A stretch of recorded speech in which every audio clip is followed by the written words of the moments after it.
Episode की शुरुआत में हम देखते हैं कि कैप्टन कोमामुरा अचानक से आइजन पर हमला कर देता है, पर आइजन बड़ी आसानी से उसके वार को रोक लेता है। आखिर आइजन एक अल्टीमेट लेवल बॉस है। इसके बाद कोमामुरा अपने बेस्ट फ्रेंड तोशन से पूछता है कि तुम तो पीस लविंग पर्सन थे ना, तो तुमने सेरेटे को बिट्रे क्यों किया? पर तोशन उसकी बातों पर ध्यान नहीं देता, जिस पर गुस्सा होकर कोमामुरा अपनी बांकाई को रिलीज करने के लिए रेडी हो जाता है। पर आइजन अपना सुपर मैजिक यूज करके कोमामुरा को एक कॉफिन में बंद कर देता है, जिससे बेचारा कोमामुरा कोमा में चला जाता है। वैसे ये सब सीन इचिगो भी देख रहा था, तो वो ये देखकर काफी कंफ्यूज है कि आइजन और कोमामुरा दोनों ही कैप्टन लेवल फिगर हैं, पर इनकी पावर्स में इतना बड़ा गैप क्यों है? आखिर आइजन इतना स्ट्रॉन्ग कैसे हो सकता है? पर तभी इचिगो के बाकी फ्रेंड्स भी यहाँ पर आ जाते हैं, जिन्हें देखकर कैप्टन गीन अपना स्प्लिट प्रेशर रिलीज करने लगता है, जिसके प्रेशर से इचिगो के फ्रेंड्स जमीन पर गिर जाते हैं। तो आइजन अपनी स्टोरी को कंटिन्यू करने लगता है, जिसमें वो रुकिया को बताता है कि जब मुझे तुम्हारे बारे में पता चला था कि तुमने ह्यूमन वर्ल्ड में ऑर्डर्स को फॉलो करना बंद कर दिया है, तो मैंने तुम्हें इन्वेस्टिगेट करना चालू कर दिया था, जिस दौरान मुझे पता चला कि तुम अपना स्प्लिट प्रेशर पूरी तरह से खो चुकी हो और अब तुम एक ह्यूमन की लाइफ जी रही हो। तब मुझे यकीन हो गया था कि किसके उराहारा ने होक्योकू को तुम्हारे अंदर सील कर दिया है। तो मैंने अपने नेक्स्ट प्लान्स को चालू कर दिया, जिसके हिसाब से मैंने सेंट्रल 46 के सभी जजेस को मार दिया और फिर मैंने सेंट्रल 46 बनकर सेरेटे को ऑर्डर पास करना चालू कर दिए। यकीन मानो कैप्टन कुचकी और रेंजी को मैंने ही ऑर्डर्स दिए थे कि वो ह्यूमन वर्ल्ड जाकर तुम्हें अरेस्ट कर लें, और फिर मैंने तुम्हारे एग्जीक्यूशन के ऑर्डर दे दिए ताकि तुम्हें सोक्योकू हिल पर एग्जीक्यूट किया जाए, क्योंकि सोक्योकू मिलियंस ऑफ जानपक्टो से भी स्ट्रॉन्ग है। वेल सोक्योकू के एक वार से ही सोल भी डिस्ट्रॉय हो जाती है, और ऐसा ही मैं तुम्हारे साथ करना चाहता था, क्योंकि किसके ने होक्योकू को तुम्हारी सोल में छुपाया हुआ है, तो उसे बाहर लाने के लिए तुम्हारी सोल का डिस्ट्रॉय होना बहुत जरूरी था। इसीलिए मैंने तुम्हारे एग्जीक्यूशन के ऑर्डर दिए थे।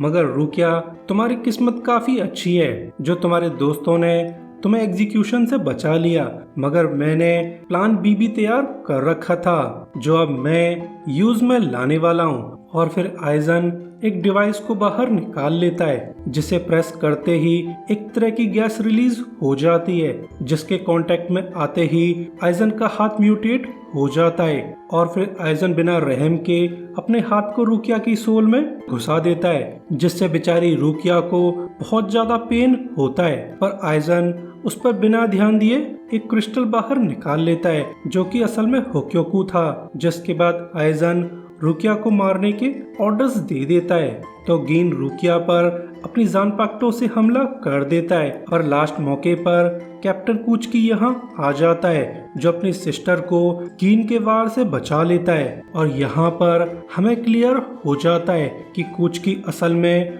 रुकिया की बहुत केयर करता है, बस वो तो रूल्स और लॉ में बंधा हुआ था, और अब कुचकी की हालत बद से बदतर हो चुकी है। पर आइजन उसे संभलने का मौका भी नहीं देता, और जब वो अटैक करने के लिए रेडी हो ही रहा था, तभी यहाँ की सिचुएशन बदलने लगती है, क्योंकि कुकाकू शिबा जिडानबो के साथ यहाँ पर आ चुकी है, जो आइजन पर धमाकेदार अटैक्स करने लगती है। मगर इन अटैक्स का आइजन पर कोई भी असर नहीं होता, और फिर दो जंगली बिल्लियां आइजन को घेर लेती हैं। वहीं गीन को भी रंगी को पकड़ लेती है, और जल्द ही हाई लेवल शिनिगामीज भी यहाँ पहुँच जाते हैं। पर आइजन अभी भी बिल्कुल बेफिक्र था, और फिर एक terrifying beam of light eigen पर आकर गिरती है, जो कि सीधा वॉइड से आ रही थी, और उसे रिलीज करने वाले एनोस ग्रांडी लेवल हॉलोस थे।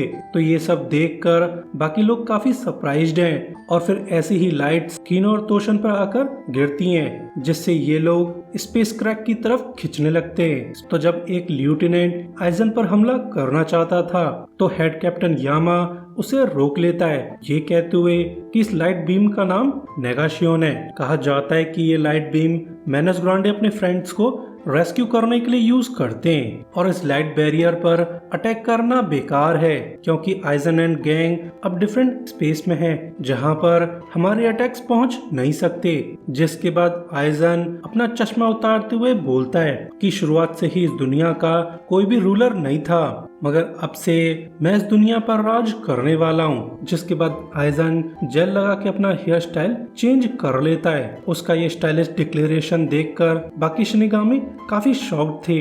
जल्दी आइजन एंड गैंग सोल वर्ल्ड छोड़कर हॉलो वर्ल्ड चले जाते हैं। इसके बाद स्क्वाड 4 सभी इंजर्ड शिनिगामीज को ट्रीट करने लगता है। तो स्क्वाड 4 का ऑफिसर अपने जूनियर्स को ऑर्डर देता है कि इचिगो एंड गैंग की भी इंजरीज को ट्रीट किया जाए। अब वो लोग सेरेटे के हीरोज हैं जिन्होंने सेरेटे को आइजन की कॉन्स्पिरेसी से बचाया है। वहीं कैप्टन उनोहाना कैप्टन कुचकी को ट्रीट कर रही थी, पर कैप्टन कुचकी रुकिया को अपने पास बुला लेता है जहां वो रुकिया को बताता है कि मैं तुम्हें एक बात बताना चाहता हूँ जो मैं तुमसे काफी समय से छुपा रहा था कि असल में तुम मेरी वाइफ हिसाने की छोटी सिस्टर हो। हिसाना की तबीयत शुरुआत से ही खराब रहती थी तो वो अपना और तुम्हारा गुजारा नहीं कर पा रही थी, तो उसने तुम्हें अबेंडन कर दिया।